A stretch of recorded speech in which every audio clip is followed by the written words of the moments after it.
பணம் வரல. ஆமாம். இப்படி கடையில இருந்து பார்த்துக்கிட்டு தான் காசு. சரிக்கா சரிக்கா. ஏதோ போய் சொல்லாத திருடாத. அவ்வளோதான். வயிற்றுக்கு போய் சொல்லாத திருடாத, கடையில் காசு போட சொல்லி தின்னுக்கிட்டு. அவ்வளோதான். வேற என்ன பண்ணுறது? நமக்கு தகுந்த மாதிரி வேலை கிடைக்குது. டீச்சர் வேலை ஏதோ பார்க்கலாம்னா அது கொஞ்சம் நல்லா ரீசெண்டாக நாகரிகமாக. டீச்சர் வேலை. டீச்சர்னா பிள்ளைங்களை கிளாஸ் எடுக்க. கிளாஸ் எடுக்குது. 10th முடிச்சு நீங்கள் எப்படி வந்து கிளாஸ் எடுப்பீங்க? அது எப்படி இப்போ நம்ம திறமையை தானே வளர்ச்சி பார்க்காத ஒருத்தவங்க முயற்சி பாரு. அது வந்து இருந்தாலும் படிப்பு தானே இப்போ பார்க்குறாங்க. எப்படி நீங்கள் வந்து டீச்சர் பண்ண முடியும்? ஹேண்ட் ரைட்டிங் நல்லா தானே எழுதும். ஹேண்ட் ரைட்டிங் நல்லா எழுதுவீங்களா? நல்லா எழுதுவீங்களா?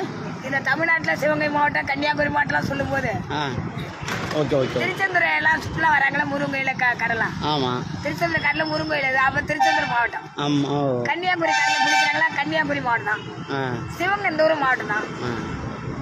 மதுரை இந்த